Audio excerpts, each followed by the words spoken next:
In the theater of daily life, most people are spectators, letting words and actions drift past them like autumn leaves.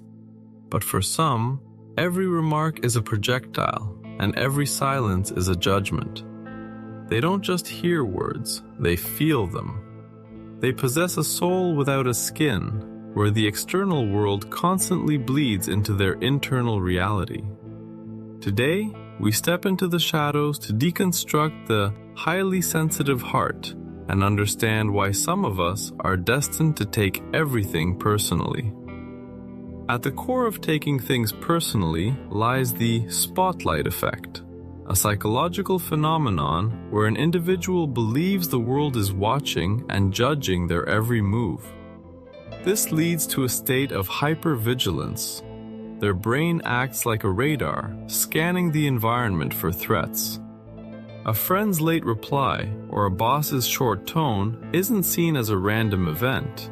It is interpreted as a direct reflection of their own worth. In their mind, they are always center stage, even when the theater is empty.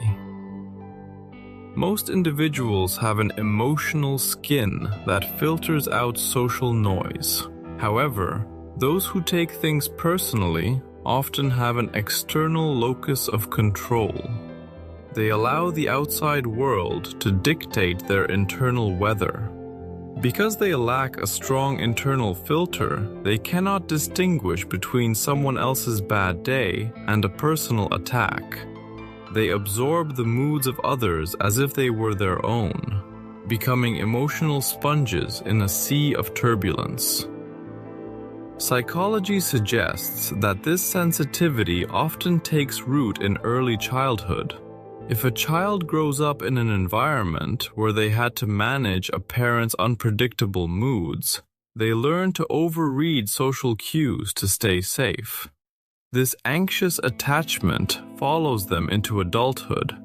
They become masters at detecting micro-expressions and shifts in tone, but they often misinterpret these signals as personal rejection. They are still trying to solve a puzzle that started decades ago. For the perfectionist, taking things personally is an occupational hazard. If you believe you must be flawless to be loved, then any critique, no matter how constructive, is seen as a total failure of character. A minor correction becomes a devastating verdict. They don't just think they made a mistake, they think they are a mistake.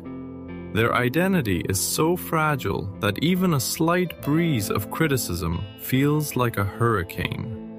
Taking things personally is often driven by two powerful cognitive distortions: mind reading and personalization. Mind reading is the illusion that we know exactly what others are thinking, usually assuming the worst. Personalization is the habit of seeing yourself as the cause of negative external events. If a room goes silent when you enter, your mind doesn't consider that a conversation simply ended. It convinces you that you are the reason for the silence. You become the author of your own suffering, writing scripts for others that they never actually spoke. This isn't just a personality trait, it's often a biological reality. Neuroimaging shows that in highly sensitive individuals, the amygdala, the brain's emotional smoke detector, is more reactive. While others might perceive a sharp comment as a minor annoyance, the sensitive brain perceives it as a genuine threat to survival.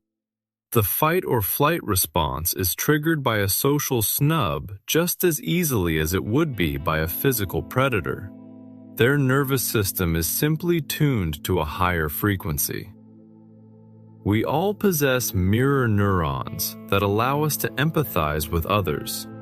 However, those who take everything personally often have an overactive mirror neuron system. They don't just notice someone's frustration, they physically vibrate with it.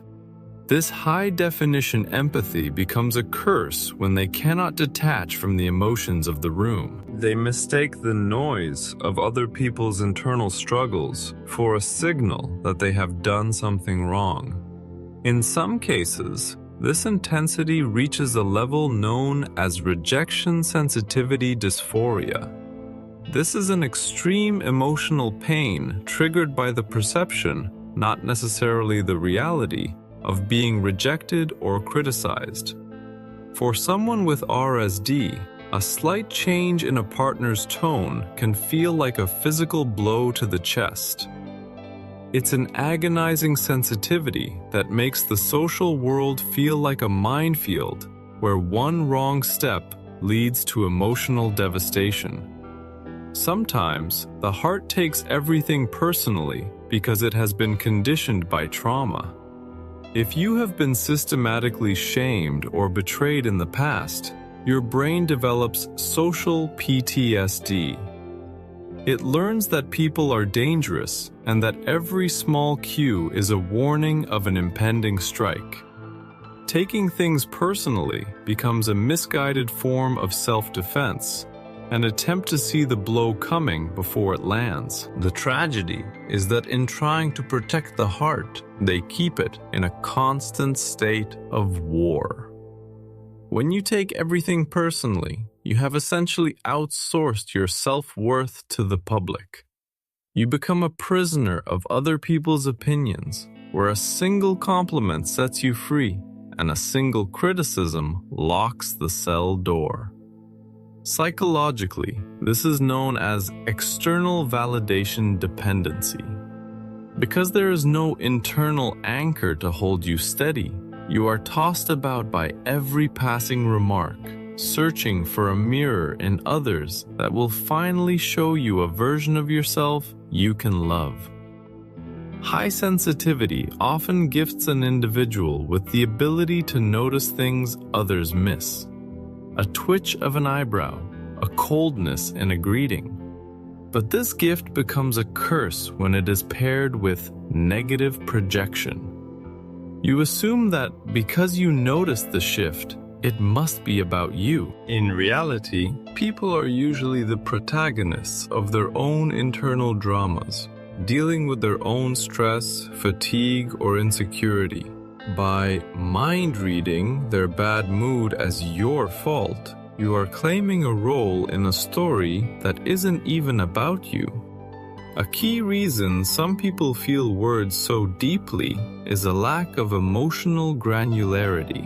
When they feel a social sting, they label it as a massive, overwhelming wave of rejection rather than a specific, minor disappointment. Without the ability to categorize these feelings into smaller, manageable boxes, every social friction feels like a total catastrophe. Learning to name the emotion precisely, I feel slightly ignored, rather than I am hated, is the first step in shrinking the projectile before it hits the heart.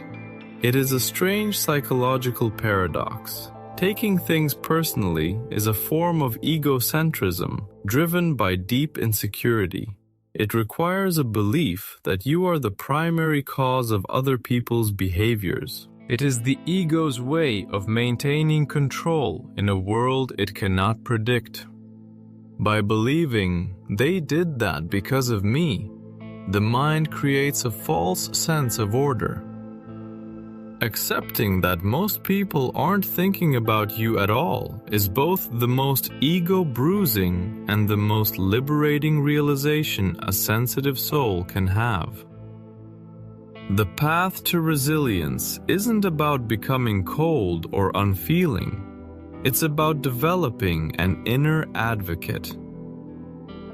Most people who take things personally have a harsh internal critic that agrees with every external jab. To heal, you must build a voice that cross-examines the evidence. When a comment hurts, the advocate asks, "Is this a fact or just their perspective?" By creating this psychological space between the stimulus and the response, You finally give your heart a chance to breathe before the world rushes in. Living with a heart that feels everything is an exhausting, silent battle. It is a journey through a world of sharp edges with no armor to protect you. But perhaps the goal isn't to become cold or to build walls so high that nothing can reach you. The goal is to realize that you are the sky, and the words of others are just passing weather. You can feel the storm without becoming the storm. Your sensitivity is not a flaw in your design. It is a testament to your humanity. In a world that is often numb, feeling too much is a quiet form of courage. Does every word leave a mark on you, or have you found a way to let the world's noise drift away? Share your story in the comments. Your experiences might be the mirror someone else needs to see themselves clearly. If this exploration of the sensitive mind resonated with you, please hit the like button and help this video find its way to those who need it most. And if you're ready to dive deeper into the shadows of human psychology, subscribe and join our community. Thank you for watching, and remember, your worth is not a subject for public debate.